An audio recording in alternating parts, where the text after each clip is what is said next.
Welcome back to yet another Winged Unplugged.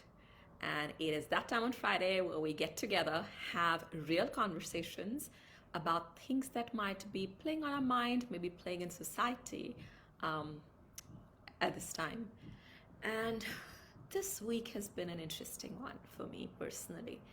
And I think the crimes that happen in Atlanta made me really step back. And I think for a lot of us, it was a little shocking. And we've also been seeing that hate crime against Eastern Asians has gone up. And we know that, and media has been talking about it, but not in the same way as we saw some of the coverage last year. And it was stunning to me this week when there was a person who went in and shot people just because they looked a certain way, or he felt threatened by them or held them responsible. We don't really know what the motives are. I'm conjecturing over here. But the bigger question for me is around hate and these crimes that happen. And a lot of times, if it's not happening to someone who looks like us or our society or our friends, we can kind of read it in the news and we feel bad about it. We wish life would be different. But we've also gotten so numb to it that we kind of move on with life. Right? We read the news and literally like 15 minutes later, it's like, okay, where's my tea? Let me just go back to life.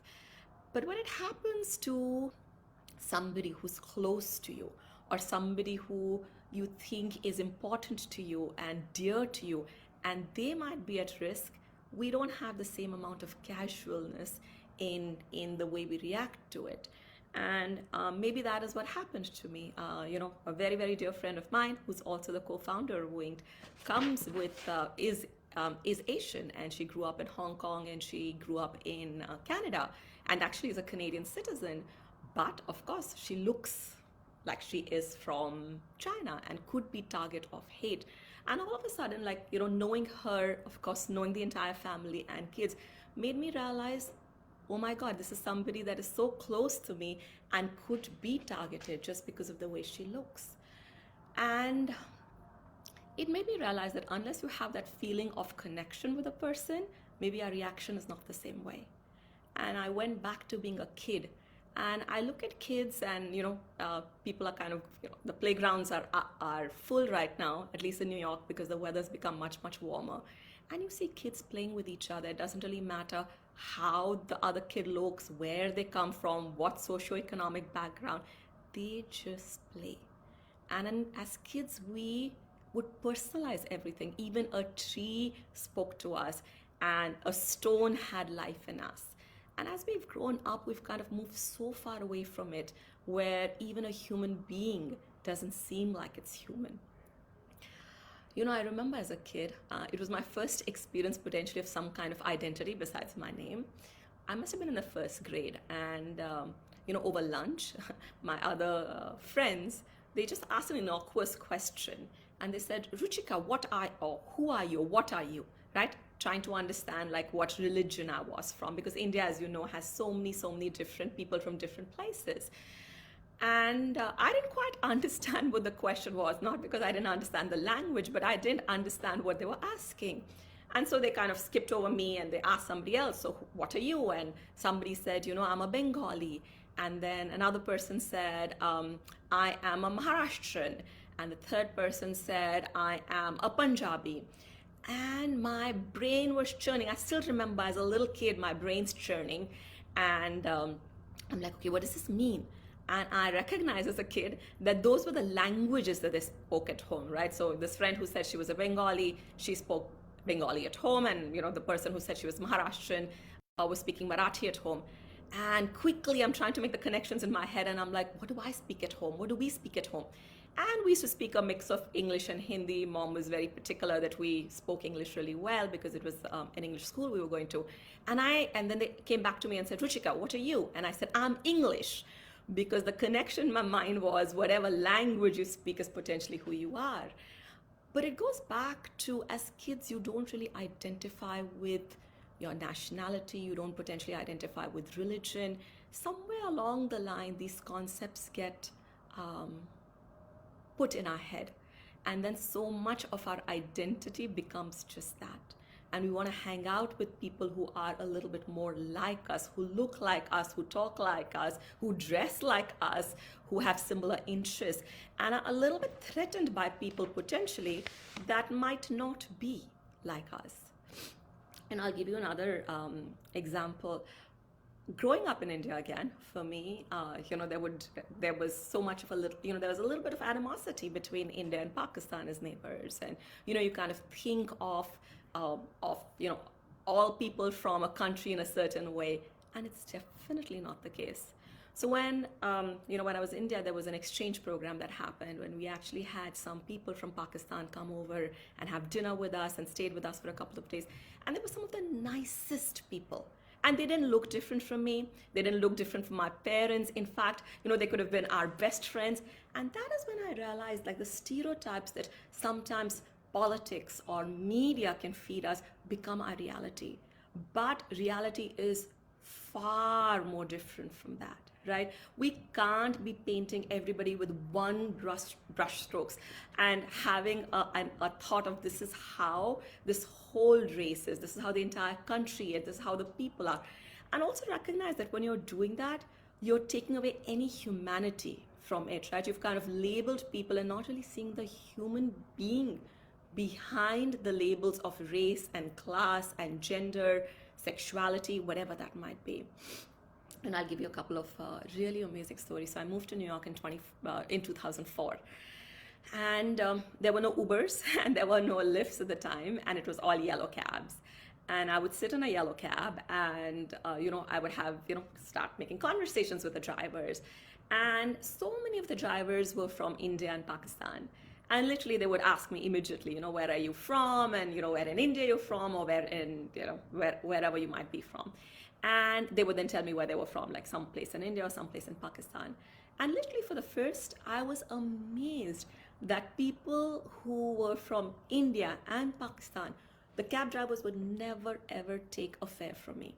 And I would insist, and they were like, no, you're one of us. How can I take how can I take money from my own? And that is the feeling that people who are on the street have for each other. That is where humanity is. And yet when you pull back and look at the things that we read, the things that sometimes politicians say, sometimes the coverage that maybe media might have for us, it seems like one big brush strokes, like everybody is exactly the same, everybody, and not always positive. And we learn to believe it. But the moment you get to know people at the human level, one-on-one, interact with them, you'll realize there's something so beautiful in each person, and everybody's trying the best they can, right? So I really this week I've been wondering, as a kid where I had no sense of identity or no sense of somebody else's identity, and here we are as a society where there are hate crimes happening, there is hate, and hate comes from some amount of fear or prejudice. How did we get here?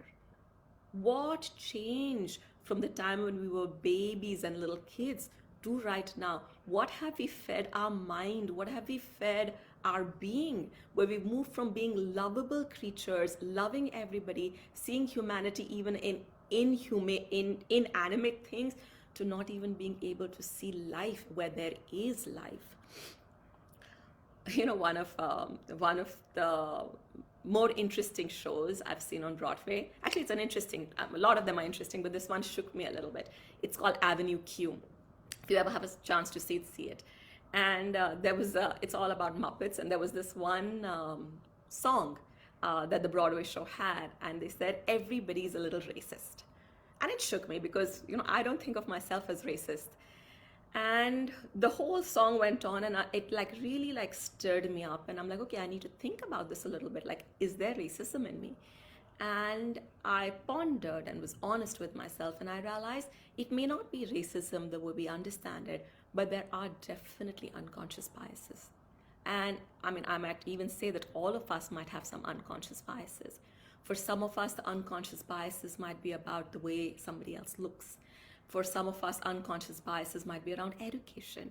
For others, it might have to do with maybe the way somebody dresses up. Like, if you don't dress up a certain way, you're not cool enough, and there's an unconscious bias about that. Or where you live, right? Like that also becomes like, oh, I live in this kind of place. That means I'm this kind of person. I live along the coast. That means I'm this. I'm living somewhere else. That means I must be a different kind of person. Just look back and see where your unconscious biases are. Because whether we realize it or not, we're all showing up with them.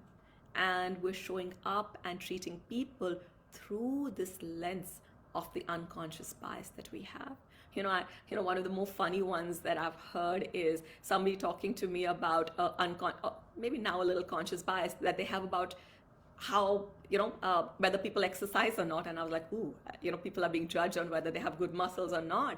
But that might be it, right? For some of us, it might be, for me, it could be that, oh my God, somebody's not meditating or leading a life in a certain way. And then how do you approach the people who are completely different from the way you live your life, or you think people should live their life, right? And if you see somebody completely different, do you try and understand, try and meet them where they are, give them the space to be who they are, or get threatened by them, or get angry with them for being who they are because they are not like you or subscribing to your worldview? And from that anger, crazy things can happen. So I'm just going to leave you with that question on what are your unconscious biases, and how do you show up when those unconscious biases, or maybe a little bit more conscious biases, show up in front of you. So I'm just looking to see if there are questions. There's a question: is hate a natural feeling? Where does it come from? And what do we do about it when it shows up? It's a great question. It's in meditation, you must have heard there are different chakras, energy centers. And the heart energy center is associated with 3 emotions. It's love, hate, and fear. So it's the same energy center, right? So when there is love, you'll recognize there's no fear and there is no hate. And when there's hate, you'll recognize there's no fear. Like out of hate, people do so many things, not thinking of consequences. So the energy can only feel one of the 3 at a certain point in time. So just putting your attention on the energy center, which is like in the middle of your chest, and just breathing over there, taking long, deep breaths will flip the energy. So I guess it might be a feeling that comes up, and there is a way to kind of deal with it without getting into the head. Great question. If there are any other questions, we can take them right now. Otherwise, I will leave you with this question about our own unconscious biases and how they show up and how we make people feel about it. And what do we do? Because change begins with us. And when most of us become more and more aware, the world will become more aware. The world will change. So on that, see you next week for another Winged Unplugged next Friday at noon. Bye.